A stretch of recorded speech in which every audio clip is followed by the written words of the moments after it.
In the late 1960s, the Vietnam War was escalating and the US government was deeply involved. But behind the scenes, the full scope of American actions was being hidden from the public. That is, until 1971, when a series of explosive revelations, known as the Pentagon Papers, changed everything. Let's rewind a bit. It all started in 1967, when Secretary of Defense Robert McNamara, increasingly disillusioned with the war, commissioned a top-secret study. He assembled a team of 36 analysts, led by Leslie H. Gelb, to create a comprehensive history of U.S. involvement in Vietnam from 1945 to 1967. The result? A massive report, completed in 1969, totaling 7,000 pages spread across 47 volumes. It was packed with historical analysis and original government documents. Only 15 copies of the classified report were distributed, kept within the White House and various government departments. And when the Pentagon Papers were finally revealed, the truth they exposed was nothing short of shocking. First, it showed that the Truman administration had supported the French colonial regime in Vietnam, rather than backing the Vietnamese independence movement led by Ho Chi Minh. Then, the Eisenhower administration had created the Southeast Asia Treaty Organization, SEATO, as a justification for U.S. intervention. But it didn't stop there. The Kennedy administration had been involved in the overthrow of South Vietnamese President Ngo Dinh Diem in 1963, and the Johnson administration had already planned to escalate the war against North Vietnam a year before the infamous Gulf of Tonkin incident in 1964. The documents even reveal that covert operations, including bombings of North Vietnam, were already underway before the American public had any idea. Now, these revelations might have remained hidden if not for one man. Daniel Ellsberg, a military analyst who had worked on the Pentagon Papers, grew increasingly opposed to the war. In 1969, he started photocopying the report with the help of his colleague Anthony Russo. Over the next 2 years, Ellsberg tried to get the documents into the hands of anti-war senators, but when that didn't work, he turned to the press. On June 13, 1971, the New York Times began publishing articles based on the Pentagon Papers, starting with Neil Sheehan's piece titled "Vietnam Archive, Pentagon Study Traces 3 Decades of Growing U.S. Involvement."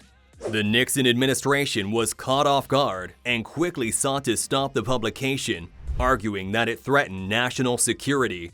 On June 15th, a federal court issued a temporary restraining order to halt the Times. But other newspapers, like the Washington Post and the Boston Globe, had already obtained copies and began publishing their own stories.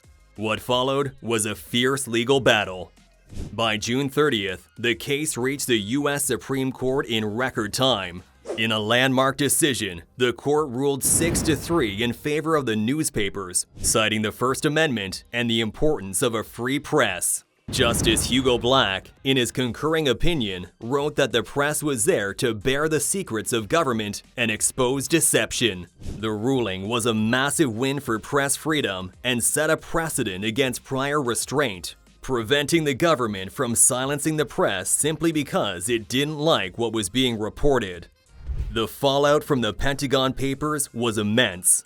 For the Nixon administration, it was a political disaster. The revelations embarrassed the government and further eroded public trust in its handling of the war. Nixon even tried to discredit Ellsberg, leading to the creation of the White House Plumbers, a secret group whose illegal activities would later contribute to the Watergate scandal. Meanwhile, Ellsberg and Rousseau were charged with espionage, theft, and conspiracy. Their trial began in 1973, but ended in a mistrial after government misconduct came to light. Specifically, the same team that had been involved in the Watergate break-in had also gone as far as to illegally break into Ellsberg's psychiatrist's office. Public opinion shifted dramatically. The Pentagon Papers revealed the extent of the government's dishonesty, and support for the Vietnam War continued to plummet. Americans were left questioning not just the war, but the very institutions that were supposed to serve them. In addition to the political fallout, the case had long-lasting effects on press freedom and whistleblower protections. The Supreme Court's decision reaffirmed the critical role of the press in holding the government accountable, and the leak sparked conversations about better laws to protect whistleblowers who risk their careers to expose the truth.